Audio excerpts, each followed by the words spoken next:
ठीक है, बैठो। देखो हम लोग एक तो 2020 का एलपीपी का क्वेश्चन करेंगे, ग्राफिकल वाला। ठीक है, तो क्वेश्चन क्या दिखा है? Linear programming problem. इसको हम लोग क्लास में डिस्कस किए थे। ठीक है, अभी हमको सिर्फ 2020 का सॉल्यूशन देना है। क्लास जब करवाए थे तो सब बताए थे क्या होता है नहीं होता है। अभी हम लोग को कुछ सीखना नहीं है, बस ये सीखना है कि मैथ्स को कैसे एग्जाम में बनाना है। तो क्वेश्चन क्या दिया है इसको बोल दो तो। मिनिमाइज, क्या लिखा? मिनिमाइज z इक्वल टू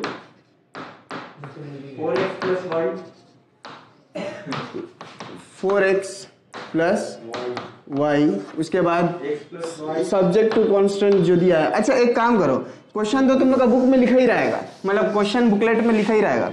तुमको क्या करना है, क्वेश्चन तुम लोग का दिख रहा है और जो यूट्यूब में देख रहा है उसको स्क्रीन में क्वेश्चन दिख जाएगा। तो वहां पे कांस्टेंट जो है उसको बोलो, क्या दिया constant? x plus y less than equal to 50। तो इसको ना हम लोग लिखेंगे x plus y equal to 50, मतलब लेस देन इक्वल टू को हटा के हम सिर्फ क्या लिखे हैं? Equal to.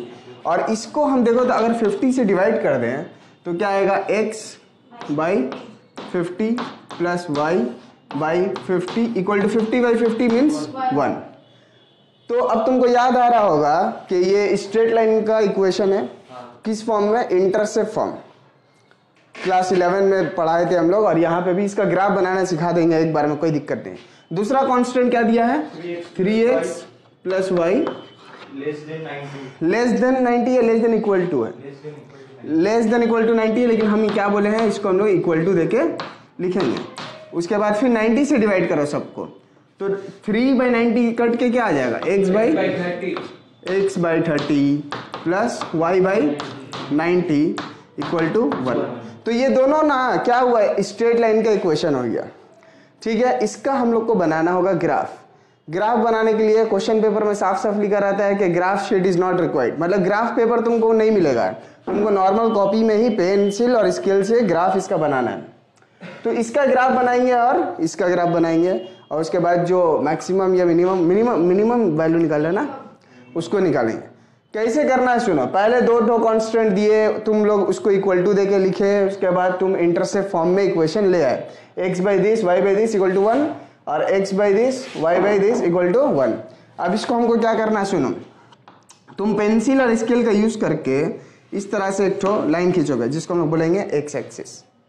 ठीक, और यहाँ पे लिखेंगे y एक्सिस, और इसका नेगेटिव वाला पार्ट नहीं लेंगे, मतलब x एक्सिस इधर जाने से नेगेटिव हो जाता है ना, और y एक्सिस नीचे जाने से नेगेटिव आता है, तो नेगेटिव पार्ट नहीं लेंगे, क्योंकि क्वेश्चन में देखो लिखा है x greater than equal to 0 और y greater than equal to 0। इसको हम लोग क्या बताए थे जब क्लास किए थे? Non negative condition. तो इसमें हमको नेगेटिव x एक्सिस और नेगेटिव y एक्सिस का जरूरत नहीं है, तो सिर्फ पॉजिटिव वाला ले लिए। इतना करने के बाद ना तुम 5 सेंटीमीटर पे 50 मार्क कर लो। x एक्सिस में हमको क्या चाहिए? 50 और y एक्सिस में चाहिए 50।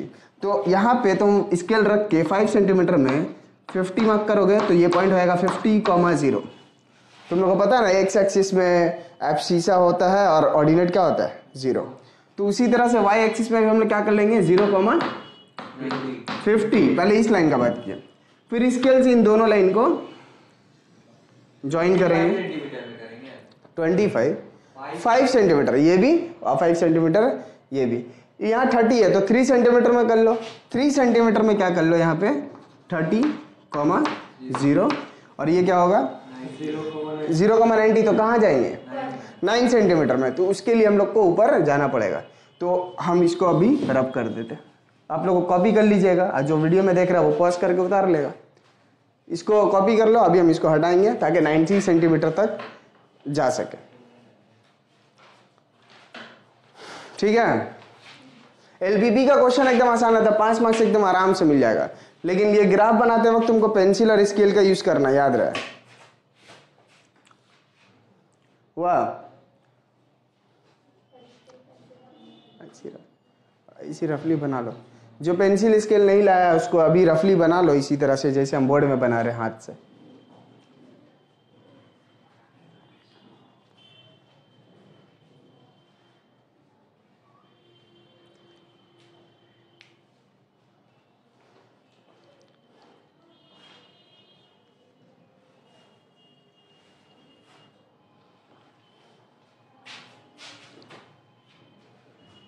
क्या हुआ?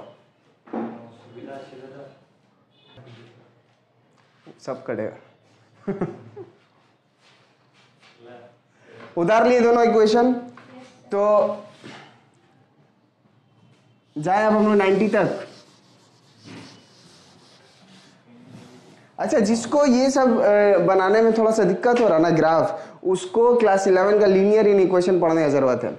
उसको हम पहले भी एक बार हम लोग पढ़ाए थे, उसका वीडियो बना हुआ है, आप लोग चाहें तो देख सकते हैं कि कैसे इस तरह का ग्राफ बनाया जाता है। यहाँ पे कुछ एक्सप्लेन हम नहीं करेंगे, बस मैथ्स को सॉल्व कर देंगे, ताकि एग्जाम से एक रात पहले ये सब वीडियो काम में आएगा। ठीक है, अगर एग्जाम हुआ तो। अब देखो यहाँ पे 30 था और हमारे पास क्या था, y/90 ना। तो 9 सेंटीमीटर पे हम क्या पॉइंट लेंगे, 0,90, और इसको हम लोग ज्वाइन कर देंगे। ठीक है, इसको चेक। अब सुनो एक तो बात, पहला जो कांस्टेंट था क्या था, x + y <= 50 ना। तो यहाँ पे <= को हम हटा के इक्वल टू लिए और लाइन बना लिए। अब देखो <= का क्या इंपॉर्टेंस है। तुम <= का मतलब है ना कि ये लाइन का या तो नीचे वाला पार्ट लोगे या फिर ऊपर वाला। अब हमको चेक करना है कि नीचे वाला पार्ट लेंगे या ऊपर वाला। तो यहाँ पे देखो ये जो ओरिजिन 0,0 होता है ना, तुम x के जगह 0, y के जगह 0 बैठाओ तो <= 50 होगा। ये ट्रू है या फॉल्स है? x = 0, y = 0 बैठाने से क्या हो रहा है, 0 + 0 0 <= 50। सही है या गलत है? 0 50 से छोटा है, इसका मतलब सही है ना। तो हम लोग इसी तरफ आ जाएंगे, मतलब इस लाइन का 50,50 पॉइंट जो लाइन था उसका कौन सा पार्ट लेंगे, नीचे वाला। अगर ये वाला पॉइंट सेटिस्फाई नहीं करता तो कौन सा ले लेते, ऊपर वाला ले लेते। तो इसको बोलते हैं टेस्टिंग पॉइंट। कोई एक पॉइंट रख के हम लोग टेस्ट किए। अच्छा, टेस्ट करने के लिए तुम 30,0 भी ले सकते थे। यहाँ पे 30,0 बैठाओ तो क्या होगा, 30 + 0 <= 50। ट्रू है फॉल्स है? ट्रू है। और देखो ये भी इसी रीजन में आ रहा, मतलब नीचे वाला पार्ट में आ रहा। अगर ये वाला डिनाई करता, अगर ट्रू नहीं होता तो हम ऊपर वाला पार्ट ले लेते। अब किसको चेक करना है, ये वाला लाइन ना, 90 और फिर 30 वाला। तो इसका इक्वेशन क्या था, 3x + y <= 90। यहाँ भी 0 बैठाओ तो 3 × 0 0 + 0 0 <= 90। ट्रू है या फॉल्स है? ट्रू है। मतलब ये वाला ओरिजिन पॉइंट सेटिस्फाई कर रहा मतलब इस लाइन का भी नीचे वाला पार्ट लेंगे। तो दोनों लाइन का नीचे वाला पार्ट लेंगे तो कॉमन पार्ट कौन सा होगा, देखो ये वाला होगा कॉमन पार्ट, है ना। क्योंकि यहाँ पे अगर हम जाएंगे तो ये लाइन क्या बोला था कि नीचे जाइए, तो इसको वो क्या करेगा, अनसेटिस्फाई करेगा। तो यहाँ पे हम लोग ये वाला रीजन लेंगे जो दोनों इक्वेशन को क्या किया, सेटिस्फाई किया। ठीक है, इसी रीजन को बोला जाता है सॉल्यूशन रीजन। मतलब जो तुमको मिनिमम वैल्यू निकालना है वो इसी के अंदर आएगा। समझ में आया? तो इस तरह से शेड कर दिए। अब इस शेड का नाम दे दो A, यहाँ दे दो B, यहाँ दे दो C, और ये तो O है। तुमको देखो A पॉइंट पता है, B पॉइंट पता नहीं है, C पता है और O पता है। हमको क्या पता करना है, B कैसे पता चलेगा? B is the point of intersection of this line and this line. तो पॉइंट ऑफ इंटरसेक्शन कैसे निकालते थे क्लास 9 में, दोनों को सॉल्व करके। तो दोनों को सॉल्व करो, दोनों इक्वेशन। कौन कौन सा इक्वेशन सॉल्व करना पड़ेगा उसको यहाँ पे लिखो। फर्स्ट इक्वेशन था x + y = 50, इक्वेशन 1। और दूसरा इक्वेशन था 3x + y = 90, इक्वेशन 2। अभी दोनों को सॉल्व करने का क्या तरीका होगा, एकदम सिंपल साइन चेंज करके काट देंगे। तो यहाँ पे आएगा -2x = -40, 50 है, माइनस माइनस काट दो, 20 आ गया, x = 20। अब देखो इक्वेशन 1 देख के तुम y का वैल्यू डायरेक्ट बोल दोगे, फ्रॉम 1 y = 20 माइनस होगा तो 30। इसका मतलब ये जो B पॉइंट है क्या है, 20, 30। अब तुम्हारा सवाल हो सकता है कि B पॉइंट क्यों निकाले, तो उसका जवाब सुनो। तुम्हारा जो एक तो थ्योरम है कि इसका जो अंदर में पॉइंट है ये सब क्या है, सॉल्यूशन रीजन का पॉइंट है, लेकिन मिनिमम वैल्यू जो आएगा बाउंड्री पे ही आएगा, कॉर्नर पॉइंट पे आएगा। कॉर्नर पॉइंट कितना है इसका, 4 है। तो या तो यहाँ पे मिनिमम होगा, या यहाँ पे, या यहाँ पे, या फिर यहाँ पे होगा। तो यही 4 पॉइंट पे हम z का वैल्यू निकालेंगे। z जो दिया था कितना दिया था, 4x plus y, 4x plus y, उसका वैल्यू निकालेंगे, जहां पे उसका मिनिमम वैल्यू आएगा वही उसका आंसर हो जाएगा। मेरा ख्याल से 0 ही आ जाएगा। मिनिमम था या मैक्सिमम था, देखो एक बार देखे यार टेस्ट पेपर में क्या था।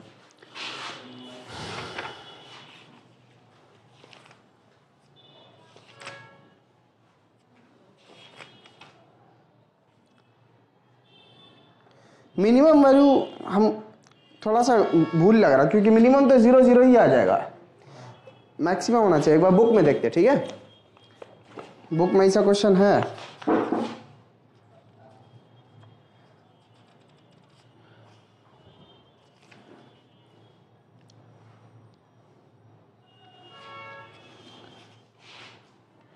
देखो बुक में एक ऐसा क्वेश्चन है, लेकिन वहां पे z का वैल्यू दूसरा था।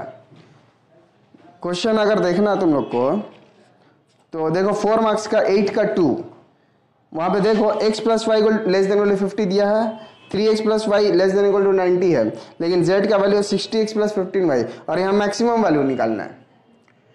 समझ में आ रहा है? मिनिमम वैल्यू तो कोई भी देखो यहाँ पे बोल देगा कि 0 पे आएगा मिनिमम वैल्यू, मैक्सिमम वैल्यू बोलता तो इसका आंसर होता, लेकिन हमको लग रहा क्वेश्चन भूल है, तो वहां पे मैक्सिमम करके हम लोग बनाएंगे।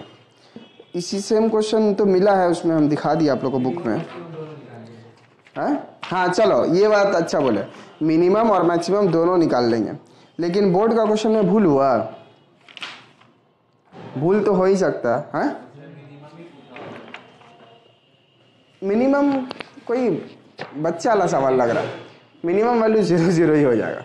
खैर हम लोग दोनों मैक्सिमम मिनिमम दोनों निकाल दे रहे हैं, क्योंकि हम लोग को पता नहीं, एग्जाम में मेरा 90% हम श्योर है कि मैक्सिमम वैल्यू पूछा होगा, प्रिंटिंग मिस्टेक या फिर क्वेश्चन भूल छपा। ठीक है, तो ठीक है हम लोग यहाँ पे निकालेंगे। तो अब हम लोग क्या लिखेंगे, देखो इसको हटा दें, ये वाला काम तुम लोग कहाँ किए होगे, ग्राफ का नीचे किए होगे, है ना। अब उसके नीचे में लिखो, अच्छे से लिखो, द रीजन ABCO, ABCOA, फिर से पूरा क्लोज कर दो, ABCOA is the solution region of the given LPP, linear programming problem. क्या लिखे, the region ABCOA is the solution region of the given LPP, full stop देके लिखिए। क्वेश्चन में कंफ्यूजन है, हम लोग को पहले बोल दिया मैक्सिमम या मिनिमम, तो हम लोग दोनों निकालने आ रहे हैं। लिखो मैक्सिमम और minimum value of z, maximum और minimum value of z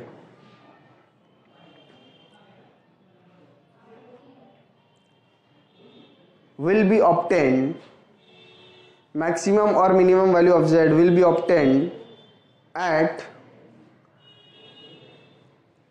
corner points,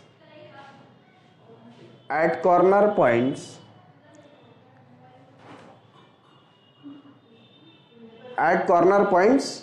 of the region, ठीक।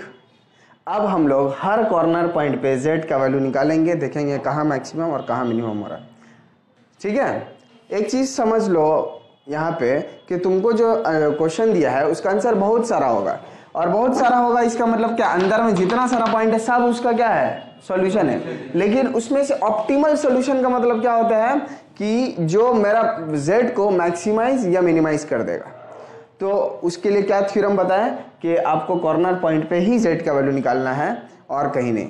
ठीक, तो z a पे z का वैल्यू बोलो, पहले तो ये बोलो z कितना था, 4x प्लस वाई, तो z एट a निकालो कितना होगा, देखो यहाँ पे होगा 3 इंटू 0, क्योंकि x का वैल्यू यहाँ पे 0 है, plus y, sorry 4 into 0 plus y मतलब 50, तो फाइनल वैल्यू कितना आएगा 50।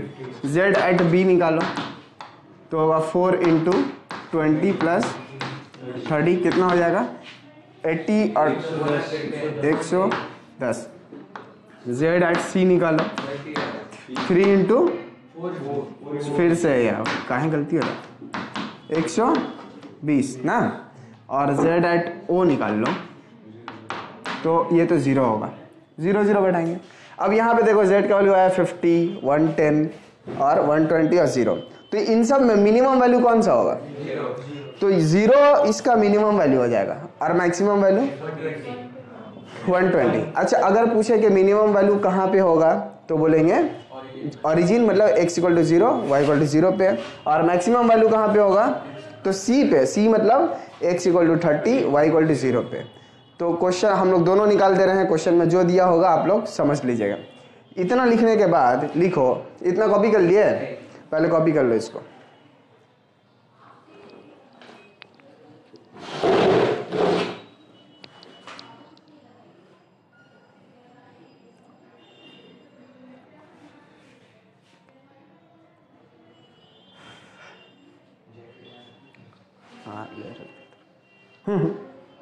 चलो अच्छा, आगे बढ़े।